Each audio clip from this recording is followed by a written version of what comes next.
time is it? You know what time it is. It's time to hit that subscribe button. It's down there. And it's time to find my Instagram, Geekly Amanda, Geekoy Amanda, same on Twitter. And it's Crazy Amanda Reacts on TikTok too. And it's time to get this video started.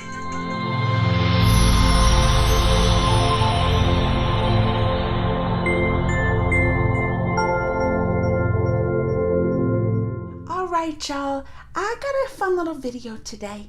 You know, I got my audience, my Bollywood, my Tollywoods, my Indiewoods audience over there from all over the countries. And, you know, up in America, we love all the different foods. We eat the Asian foods. We eat, you know, the Italian foods and the Mexican foods and all that. And also the Indian foods. So I thought it'd be fun. You know, because I really didn't get into the Indian foods until recently when I started doing my reaction videos and stuff. But then I was all about it. I was like telling my husband, because he got into it too with me. And we're like, let's make some Indian dishes at home. So this is just a quick little video to show you how, you know, we cook the Indian foods up in America. I'm sure it's a lot different than the way y'all cook it over there, because y'all probably cook it from scratch and make the sauces. We don't know how to do all that here. We don't know how to do that. So this is just a little glimpse into the life of how the Americans cook the Indian foods over here. So take a look. Cutting up some chicken for our, what are we making, Greg? Butter chicken tikka masala. All of that?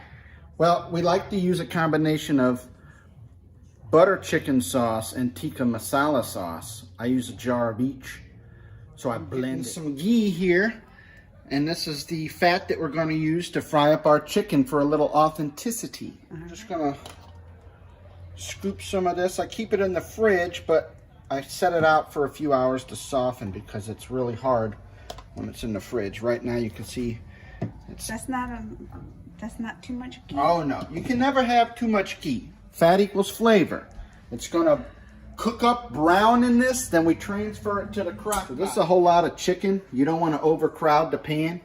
You don't want to put all that in there at once, so I'm going to work in batches. And so I want to try to spread this out, coat it in the ghee, just like you would if it's any type of oil or a fat medium that you're cooking in. And I like to season the chicken while it's cooking in this, but I want to let it brown up a little bit first before I add the seasoning, because if you add it before, it can start to dry the chicken out. I'm going to notice a nice aroma pretty soon of a buttery chicken. This fills up the house and makes everyone happy. I don't think they know about the aroma. Well, if they get some smell-o-vision through this videos at some point, but this really drives everyone crazy, makes them happy when they smell the buttery chicken cooking. This is just a little seasoning that I kind of like. It adds a little bit of seasoning and heat flavor. Don't put too much. Oh no. I don't like it too spicy. You'll be surprised. That's a lot. No, it ain't. One thing you learn through cooking and watching a lot of cooking shows and everything is they always add way more salt than you think you need. And when you taste the food, it's not overly salty. Meat really craves salt. So, even if you don't want a lot of spice, I can still add a little. That's some Himalayan pink salt I have in there in the little grinder. But once it starts to get a little bit more browned up there, all the way around, we throw it in the crock pot, because then it's where the tender. Maybe people don't know what a crock pot is. Oh, you already got it on. Yeah, warming. I got it pre-warming to high. You could do high or low, but since we started this later in the day, I want to do it on high so it'll be ready for dinner. Right from the heat. Come over here and I just start scooping it in. You don't really need to grease this because there's going to be enough butter, ghee. Oh, it smells so good. Which is just clarified butter, by the way. That's what ghee is. Scoop this over without spilling. So wives really appreciate when you don't make messes. So we've got our jars of sauce here that we procured from a local grocery store. As you can see, we chose one of the butter chickens and one of the tikka masala. Two flavors which are pretty close together. You can see the color difference. They're similar yet a little different. I really like blending them both. So as you can see, we got our chicken in the crock pot there. Start with the butter chicken. Oh, that's a good smell. We just pour all that in.